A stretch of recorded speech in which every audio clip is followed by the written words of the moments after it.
지방선거와 제주시을 국회의원 보궐선거 당선인을 만나보는 연속 대담. 오늘은 김한규 제주시을 국회의원 보궐선거 당선인입니다. 보궐선거 당선인의 경우 곧바로 임기가 시작이 되죠. 현재 국회에 있는 김한규 의원 화상으로 만나보겠습니다. 의원님 안녕하십니까? 네, 안녕하세요. 김한규입니다. 제가 여의도에서 업무를 바로 시작했기 때문에 직접 출연하지 못하고 이렇게 인사드린 점 양해 부탁드리겠습니다. 네, 당선도 축하드리겠습니다. 다시 한번. 네, 진심으로 감사드립니다. 네. 네. 제주시일 국회의원 보궐선거에서 5번째 선거에 나선 국민의힘의 부상일 후보와 아주 접전을 펼쳤거든요. 자, 그럼에도 불구하고 이제 도민들의 선택을 받으셨는데 그 이유 어디에 있다고 보십니까? 네, 아무래도 상대 후보가 저보다 훨씬 많이 인지도가 높았기 때문에 저는 그런 단점을 반대로 새로운 인물, 젊은 정치인에게 기회를 주십사 부탁을 드렸습니다. 그래서 우리 도민들께서 김한규 젊은 정치인 새로운 인물과 함께 변화를 한번 선택해 보겠다. 그로 인해서 제주의 미래를 좀 새로운 인물이 고민할 수 있는 기회를 주는 게 좋지 않겠냐라는 기대를 해주신 점이 제가 이렇게 일할 수 있는 기회를 얻게 된 요인인 것 같습니다. 다른 지역에서 출마 경험은 있었지만 고향인 이곳 제주에서는 첫 공직선거 출마였어서 아무래도 예상과는 많이 달랐을 것 같아요. 어떤 때가 가장 고비였다고 보세요? 네, 앞서 말씀드린 인지도 문제, 인지도를 올리는 것도 어려운 과제였는데 그것보다 더 어려웠던 거는 이 5월 10일 새로운 대통령께서 취임하고 난 이후에 급속도로 정권 안정론이 우리 도민들에게 영향을 미쳤다라는 점입니다. 그러다 보니 이 민주당이 합리적인 비판 그룹으로 인정받지 못하고 지지도가 점점 떨어졌고 네. 그런 어떤 민주당 내부의 내홍 이런 것들이 제주도 선거에도 직접적인 영향을 미쳐서 제가 처음 여론조사에서 나왔던 지지도보다 계속 떨어지는 모습을 보면서 상당히 불안했었는데 다행스럽게 그게 더 이상 이제 떨어지지 않은 상태에서 유지된 상황이었고 그 상황에서 선거를 맞이할 수 있었습니다. 부상일 후보와 득표율 차가 4% 정도에 불과할 정도로 아주 접전이었거든요. 그만큼 지역구 유권자들의 민심을 완전하게 붙잡지는 못했다. 이렇게 해석할 수도 있을 것 같아요.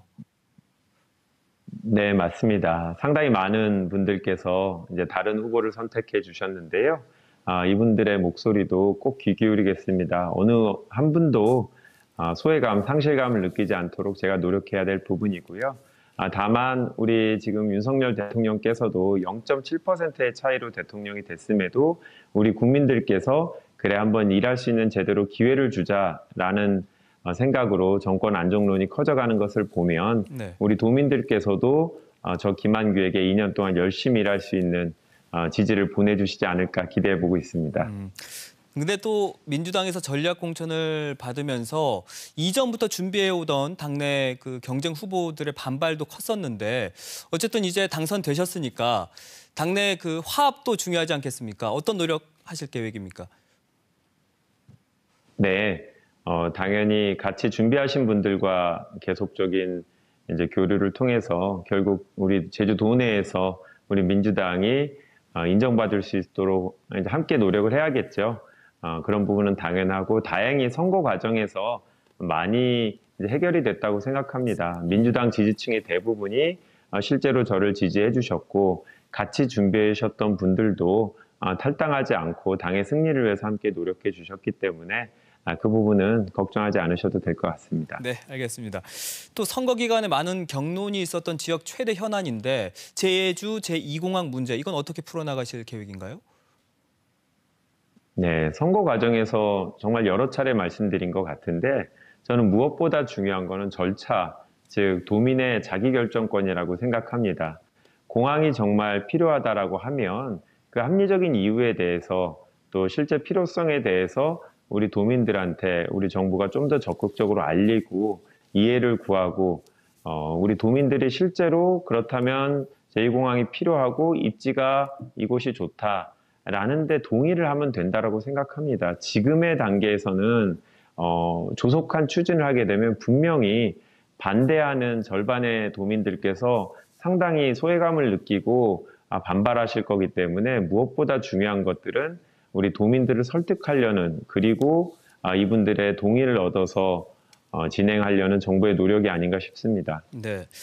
핵심 공약으로 또 원도심 활력 회복을 제시를 했는데 뭐 최근에 KBS가 심층적으로 보도도 해드렸습니다만 지금 도시재생이라는 이름으로 진행되는 원도심 활성화 사업들이 적지 않은 예산이 투입이 되고 근데 이게 시설 투자 중심으로 흐르고 또 실제 예산 투입 대비 또 효과가 그렇게 크지 않다. 거기에다가 또 일부 사업기관의 도덕적 해이까지 이렇게 지적이 됐거든요. 좀 변화가 필요해 보이거든요. 어떻게 보십니까?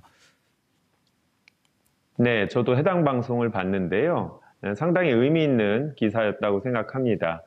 지난 우리 도정에서 도시재생이라는 이유로 이제 관이 주도해서 특정 건물들을 매입하고 이거를 재개발하는 방식의 사업을 했습니다. 네. 근데 이제 그게 도시재생의 전부가 될 수는 없다고 생각하고요.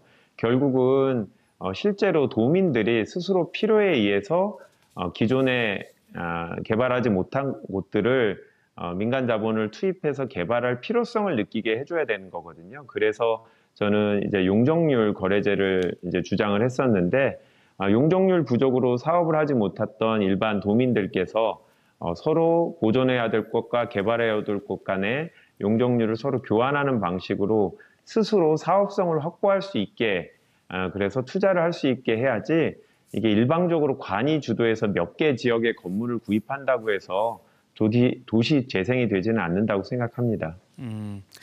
그렇다면 거기에 드는 예산도 지금보다는 좀 낮아질까요?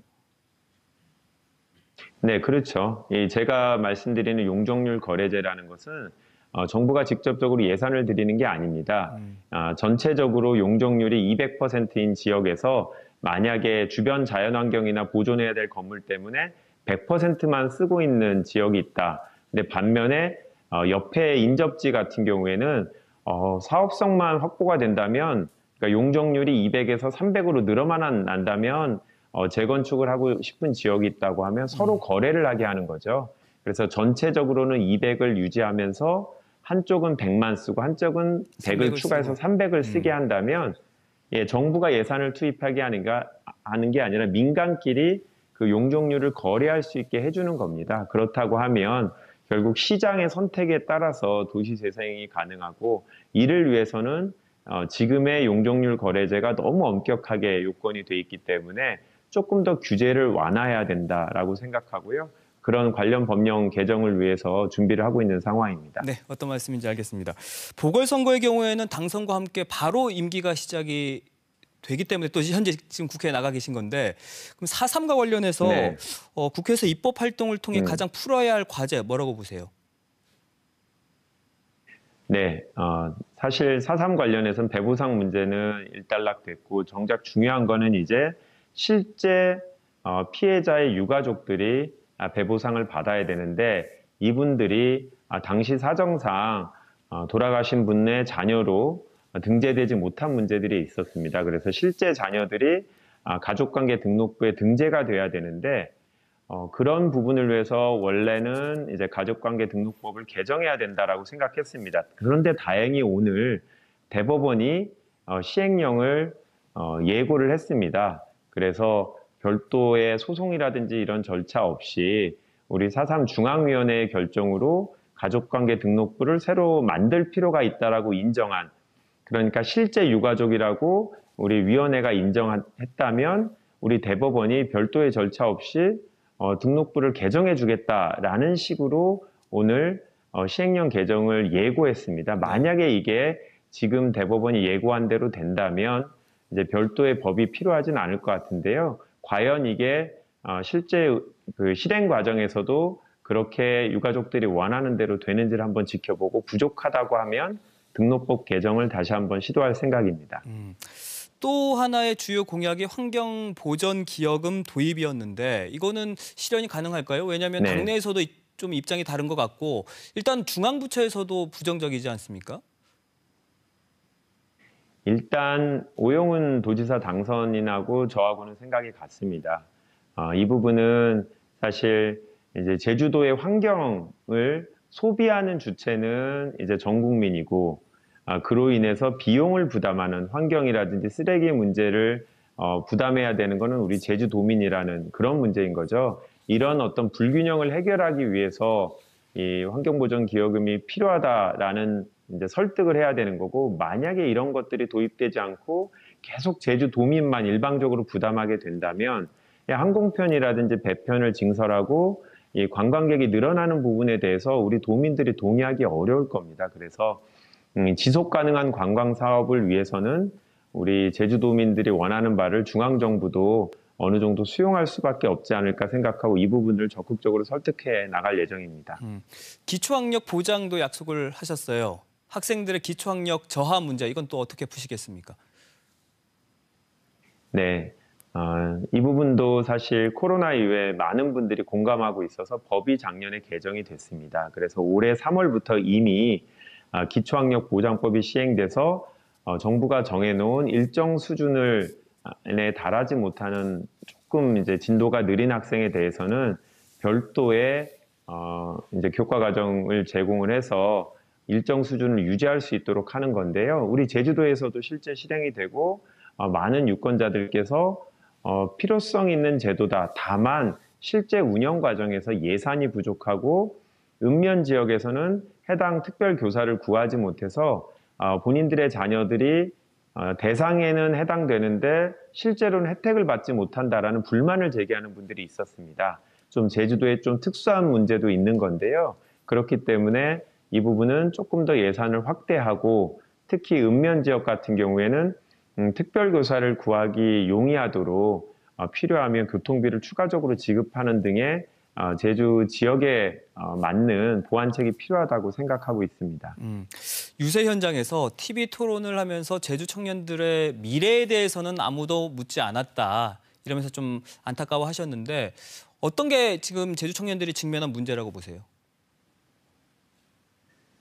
사실 제주 청년만이 아니라 우리 대한민국 2030 세대의 공통적인 문제인데 특히 비수도권, 우리 제주도를 포함한 청년들의 문제는 아무래도 일자리겠죠. 안정된 일자리, 지금보다 조금 더 여유로운 급여를 받을 수 있는 또는 소득을 얻을 수 있는 일자리가 있어야지만 주거가 해결되고 결혼과 육아까지 해결되는데 그게 아무래도 가장 큰 문제이고 이걸 해결하기 위해서는 아무래도 제주도에도 기업들이 많이 이제 들어와야 되고 기존 기업들도 조금 더 일자리를 확충할 수 있도록 우리가 정부가 어떤 재정적인 지원이 꼭 들어가야 된다고 생각하고요. 또 한 가지 꼭 취업만이 아니라 스스로 창업을 하시는 분들이 실패를 하더라도 다시 회복할 수 있도록 다시 일어설 수 있도록 그런 창업 지원도 같이 이루어져야 된다라고 생각하고 있습니다.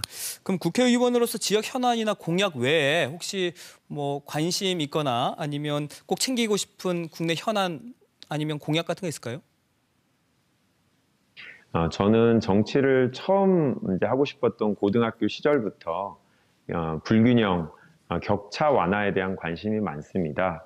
이게 교육 부분으로 간다면 아까 말씀드린 기초학력 보장이 될 테고 자산 소득 부분으로 얘기하자면 어떤 노인층의 빈곤 문제 해결이 필요할 거고요. 국가적으로 본다면 수도권과 비수도권의 균형 발전이라고 생각합니다. 이제 이런 측면에서 저는 기본적으로 제 정치는 이런 불균형을 완화하는데 관심을 갖고 여러 가지 사안들을 챙겨보려고 하고 있습니다. 네, 알겠습니다. 뭐 오늘 여러 가지 질문 드렸는데 답변 감사드리고요. 앞으로 좀 더 세심하게 지역 현안 잘 챙겨주시기 바라겠습니다. 오늘 연결 고맙습니다. 네, 감사합니다.